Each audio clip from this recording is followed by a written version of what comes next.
Kabur dari karantina ternyata bisa terbebas dari hukuman penjara. Kita ketahui di tengah lonjakan kasus varian baru COVID-19 di dunia, nyatanya tidak sedikit orang yang pergi ke luar negeri untuk berlibur Natal dan Tahun Baru. Bagaimana kemudian pengetatan pengawasan dan juga karantina WNI yang pergi ke luar negeri? Apa yang bisa dipelajari dari kasus Rahel V-nya? Bergabung bersama kami ada Dr. Chastri Meher, Satgas COVID-19 Bidang Perlindungan Nakes, dan Abdul Fikar Hajar, pakar hukum pidana Universitas Trisakti. Selamat malam Pak Fikar, Dr. Chastri. Selamat malam. Oke. Salam sehat. Saya ke Dr. Chastri terlebih dahulu. Dok, ini melihat ujung dari kasus pelanggaran karantina yang dilakukan Rahel V-nya adalah bebas dari vonis 8 bulan penjara. Kemudian baru-baru ini juga ada katakanlah privilege begitu soal karantina untuk anggota dewan. Warganet menangkap kesan karantina ini jadi apa ya? Bukan menjadi hal prioritas begitu dalam penanganan COVID-19. Bagaimana Satgas menanggapi hal ini? Untuk terkait hal ini, mungkin kita serahkan ke lembaga hukum terkait ya, yang dimana lembaga hukum tersebut telah paham dengan undang-undang yang mengatur wabah dan karantina. Adapun hal tersebut tertuang dalam Undang-Undang Nomor 6 Tahun 2018 tentang karantina kesehatan, di mana apabila ada pelanggaran kegiatan kekarantinaan kesehatan dapat dijerat pada pasal 93 dan dikenakan sanksi penjara 1 tahun atau denda 100 juta. Namun karena proses ini ada di ranah lembaga hukum, maka kita harus menghormati seluruh keputusan yang telah diambil.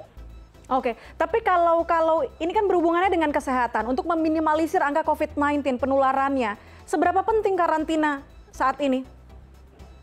Ya, karantina itu diperlukan ya, itu untuk mencegah lajunya angka penularan dan menurunkan angka perawatan ataupun angka penularan COVID-19. Nah, jadi karantina itu sangatlah penting. Oke, saya ke Pak Fikar sekarang. Pak Fikar, selamat malam. Kalau melihat kasus dari Rahel V-nya Pak Fikar, apa yang bisa kita pelajari? Karena sejumlah warganet jadi mencibir begitu, mengkritik, katanya bersikap sopan dan juga kooperatif, jadi kasusnya diringankan. Kemudian warganet juga membandingkan dengan kasus yang menjerat seorang nenek beberapa waktu lalu. Gimana Pak? Ya, halo. Ya, jadi yang perlu diketahui adalah di dalam sistem hukum pidana kita itu ada penghukuman itu, ada penghukuman segera masuk, ada juga hukuman percobaan, gitu ya. Jadi kalau dihukum segera masuk itu harus dieksekusi langsung, gitu ya. Setelah diputus masuk, gitu. Tetapi kalau hukuman percobaan, orang itu tidak perlu masuk, tapi dikasih waktu beberapa disebutkan karena percobaan selama 6 bulan umpamanya. Maka selama 6 bulan itu orang itu tidak perlu masuk, ya. Tapi kalau di dalam 6 bulan itu dia melakukan lagi kesalahan, maka tanpa ada peradilan lagi dia langsung bisa masuk, harus dimasukkan ke dalam penjara. Kira-kira begitu, ya. Nah, yang jadi ribut nih sekarang karena siapa namanya itu dihukum percobaan kan kalau nggak salah begitu, ya, dihukum percobaan sehingga memang dia tidak harus masuk gitu, ya, tidak harus masuk, bukan karena dia sopan, bukan karena dia sopan santun, menghargai peradilan segala macam, ya itu bisa juga menjadi hal-hal yang meringankan gitu. Tetapi bukan di situ soalnya adalah bahwa dia tetap dihukum bersalah dia. Ya, dia bersalah, sudah melanggar undang-undang karantina kesehatan, dia sudah dihukum selama 4 bulan kalau nggak salah ya. Tapi percobaan hukumannya. Nah, orang salah mengerti, percobaan itu artinya tidak harus masuk, gitu. Tidak harus masuk, tetapi percobaannya dikasih waktu berapa bulan? 4 bulan atau 6 bulan. Nah, kalau dalam waktu itu melanggar lagi, ya, maka dia tidak harus diadili lagi, langsung masuk, ditangkap langsung masuk, langsung menjalankan hukuman. Seperti itu. Nah, memang dianggap tidak adil, tapi sistem hukum kita seperti itu. Hukum pidana kita tuh seperti itu gitu. Tapi artinya dengan Rahel V-nya melakukan atau memasuki periode hukuman percobaan ini, ada apa namanya ya, ketika orang-orang merasa tidak masuk penjara, nggak usah karantina, itu jadi apa? Jadi pelajaran buat orang-orang nggak sih? Iya, iya. Pelajarannya kan begini, karantina itu menjadi kewajiban kalau orang berasal dari luar daerah kan gitu, dari luar kota atau dari luar negeri, masuk ke satu wilayah. Nah menurut undang-undang karantina kan seperti itu, ya kan? Dia harus dikarantina. Tapi kalau dia ada di dalam, ya kan nggak perlu juga karantina gitu. Artinya sudah ada di dalam satu kota gitu lah, dalam satu lokal tertentu, ya dia kan nggak perlu karantina lagi gitu. Nah sekarang soalnya adalah ketika dia dari luar dia harus menjalani karantina, tapi tidak penuh dia jalani, dia keluar. Nah kemudian ini diproses hukum kan begitu, ya kan? Nah proses hukum dia diproses bikin berita acara oleh kepolisian, dibawa ke kejaksaan, dibawa ke pengadilan dan diadili ujungnya. Nah diadili kemudian dia dihukum. Nah kan ancaman yang terberat bagi undang-undang kekarantinaan kesehatan itu bagi angkutan, baik angkutan udara, angkutan darat maupun angkutan laut yang memasuki daerah-daerah karantina itu ancamannya sampai 10 tahun. Tetapi kalau orang yang melanggar undang-undang kekarantinaan kesehatan itu ancamannya cuma 1 tahun. Ya, nah 1 tahun. Itu hanya itu orang gitu. Yang berat itu tadi yang bertanggung jawab di bidang angkutan umum itu, angkutan itu yang berat. Gitu. Tapi kalau orang cuma 1 tahun. Nah sekarang Rahel ini karena tidak ikut karantina, kemudian dia diproses kan begitu. Ya ikut karantina tapi kabur gitu kalau nggak salah ya. Diproses, gitu ya, diproses. Maka ancaman hukumannya kan maksimalnya cuma 1 tahun sebenarnya dia, ya.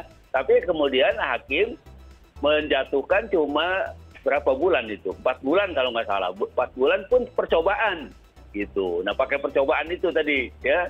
Nah karena dia percobaan, maka dia nggak harus langsung masuk, gitu, ya. Ada percobaan selama 4 bulan itu boleh di luar dan diawasi. Kalau dia melakukan kesalahan apapun yang dapat diproses secara pidana, dia langsung masuk tuh yang 4 bulan tadi. Tidak perlu ada proses-proses lagi gitu. Oke. Seperti itu. Saya ke Dr. Chastri. Dr. Chastri, ini juga ada pernyataan Rahel V-nya yang viral di lini masa, katanya mereka kabur dari karantina karena nggak nyaman gitu dengan Wisma Atlet. Boleh mungkin Satgas menegaskan kembali, apa memang Wisma Atlet ini diperuntukkan sebagai tempat karantina dari WNI yang plesiran dari luar negeri? Ya.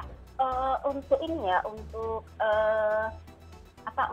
entry point kita kan itu ada Bandara Soekarno-Hatta ya.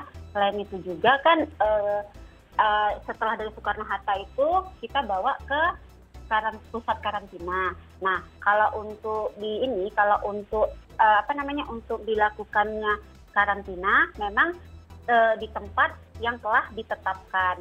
Masalah nyaman nggak nyaman itu kan memang sudah ada sesuai dengan SOP-nya, di mana Satgas itu kan Satgas COVID ini kan berperan dalam rangka dia menyusun regulasi yang sesuai dengan peraturan yang lebih tinggi.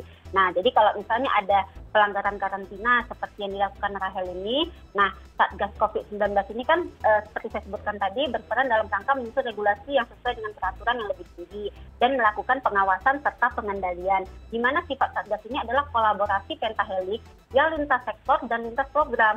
Khusus untuk kedatangan di bandara ada Satgas Bandara, khusus untuk di karantina ada Satgas setempat yang mengatur, dan demikian pula Satgas Surveillance, pengawasan prokes, vaksinasi, dan demikian selanjutnya. Jadi semua pihak itu adalah bersangkut paut untuk melakukan evaluasi terkait hal tersebut. Jadi kalau masalah nyaman nggak nyaman, di mana dalam surat edaran, dalam peraturan, dalam SOP memang sudah ada tempat-tempat yang diperuntukkan untuk dilakukannya karantina dan tidak boleh dilakukan karantina mandiri. Oke. Pak Fikar, tadi kalau Rahel V-nya dijerat dengan Undang-Undang Nomor 6 Tahun 2018 tentang kekarantinaan kesehatan, namun diketahui juga nih ada kabarnya dia mengatakan kalau tidak nyaman di Wisma Atlet. Kemudian Rahel diduga menyuap begitu. Ada penyuapan salah satu staf DPR nonaktif untuk melancarkan aksi kaburnya dari karantina. Kemudian kasus penyuapan ini seakan tenggelam dengan kasus kabur dari karantinanya. Seharusnya seperti apa proses hukumnya? Ya, mestinya ketika diketahui ya satu dia melanggar undang-undang karantina kesehatan, yang kedua umpamanya dia menyuap orang. Ini sejak awal penyidiknya dalam hal ini adalah kepolisian. Kepolisian biasanya mau proses juga itu. Ya, bahwa dia menyuap apa segala macam itu diproses juga. Baru kemudian bawa kejaksaan. Nanti dibuatlah tuntutannya ke pengadilan. Nah, kalau sekarang tidak muncul di pengadilan, itu artinya jaksa juga tidak membuat dakwaan mengenai penyuapan. Oke. Nah, kenapa jaksa tidak membuat? Bisa jadi berita acara yang dibuat oleh kepolisian juga nggak ada. Tidak ada berita acara mengenai suap menyuap gitu. Sehingga jaksa juga sulit. Dia kesulitan untuk merumuskan gimana nih, ada nggak perbuatan suap menyuap itu. Nah itu jadi sebenarnya awalnya di proses pembuatan berita acara di kepolisian, di penyidik itu sebenarnya awalnya. Kalau di penyidiknya masuk ke dalam berita acara, maka itu akan sampai ke pengadilan. Karena itu terkontrol semua gitu. Ada di penyidik, ada di berita acara, pindah ke jaksa, terus pindah ke pengadilan dan publish gitu. Artinya orang akan tahu juga gitu semua. Nah saya yakin kenapa jaksa tidak menuntut, karena mungkin tidak ada di berita acaranya soal dia menyuap berapa puluh juta itu gitu ya. Dia itu saya yakin nggak ada itu di dalam berita acara. Nah karena itu yang harus luruskan adalah dari bawah gitu. Oke. Itu kan dua hal yang berbeda. Satu, pelanggaran kekarantinaan. Yang kedua suap menyuap gitu. Dua aturan yang berbeda. Artinya ada celah kah Pak Fikar? Ada celah untuk memuluskan kasus ini, kemudian juga aturan yang lemah itu kemudian dimanfaatkan begitu? Iya, ya bisa jadi ya. Bisa jadi semua pihak memanfaatkan gitu, ya kan? Udah orangnya juga ya artinya orang yang mobilitas keluar masuk luar negeri, kemudian petugasnya juga ya bisa jadi saling memanfaatkan gitu ya, nggak tertutup kemungkinan itu gitu ya. Meskipun sebenarnya kan kita ngeri juga ya, ini penyakit yang paling ngeri semua orang kan. Artinya harus divaksin, kemudian pakai ada pakai masker, kemudian harus karantina juga ya kan. Jadi penggambarannya sedemikian rupa gitu. Nah sehingga seharusnya orang menjadi takut dan hati-hati gitu. Nah, tetapi ya ternyata itu yang terjadi adalah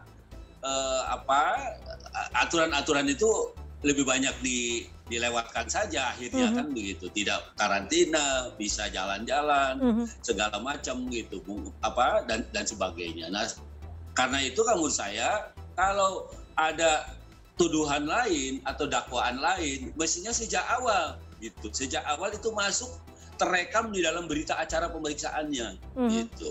Nah kamu kenapa keluar? Saya kasih uang Pak umpamanya gitu kan. Nah itu ada mestinya ada ditulis ditulis di dalam berita acara gitu. Kan juga mustahil dia bisa keluar kalau tidak diizinkan kan gitu kan. Begitu masuk karantina kan ada petugasnya pasti ditutup gitu. Kecuali kemudian ribut dengan ada keributan dengan orang karantina karena dia memaksa keluar umpamanya. Kecuali itu bisa dibuktikan juga. Nah, dari karantina juga keluar ya, kalau sudah pernah masuk itu juga perlu pertanyaan juga kok bisa keluar gitu. Udah di dalam. Iya kan? Nah, ada apa? Itu juga bisa dipertanyakan juga sebenarnya gitu. Kenapa dia bisa keluar kalau pernah masuk gitu. Tapi kalau tidak pernah masuk ya nggak ada masalah dengan petugas karantinanya gitu. Tapi masalahnya adalah pada pemeriksaan ketika dibuat pemeriksaan pendahuluan di kepolisian. Nah di situ yang tidak terakomodasi gitu kalau menurut saya. Kalau terakomodasi dalam berita acara saya kira sampai itu ke pengadilan suapnya juga gitu. Berbicara soal dugaan lemah aturan begitu Dr. Chasri, kita tahu juga varian Omicron sudah terdeteksi di 72 negara. Kemudian antisipasi Satgas untuk mengetatkan lagi pengawasan karantina termasuk karena akhir tahun ini diduga banyak orang yang berpergian ke luar negeri.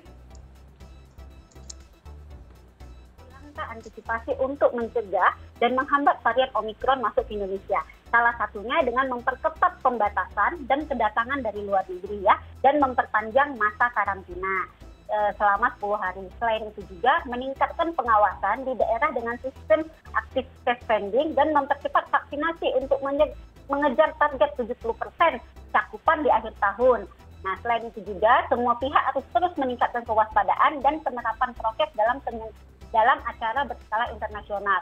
Berdasarkan surat edaran Satgas Penanganan COVID-19 nomor 23 tahun 2021 yang mengatur tentang protokol kesehatan perjalanan internasional pada masa pandemi COVID-19, di mana menyatakan bahwa menutup sementara masuknya warga negara asing yang pernah tinggal atau mengunjungi dalam waktu 14 hari dari negara-negara dengan kriteria sebagai berikut. Di mana yang pertama itu telah mengkonfirmasi adanya varian baru ya, Omicron atau B11529 berdasarkan pelaporan data, yaitu Afrika Selatan dan Botswana. Dan setelah itu juga negara-negara di Afrika bagian selatan yang secara geografis berdekatan dengan negara yang memiliki penyebaran kasus tersebut.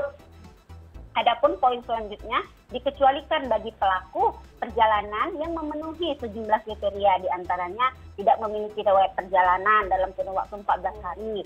Nah, selain itu juga adanya pertimbangan khusus. Poin yang terakhir adalah WNA dan WNI yang pernah tinggal atau mengunjungi dalam kurun waktu 14 hari, baik secara langsung maupun transit di negara asing atau negara wilayah yang persebaran varian baru tersebut belum menjadi transmisi komunitas. Nah, ini 8 kali 24 jam. Itu berdasarkan surat edaran penanganan COVID nomor 23 tahun 2021.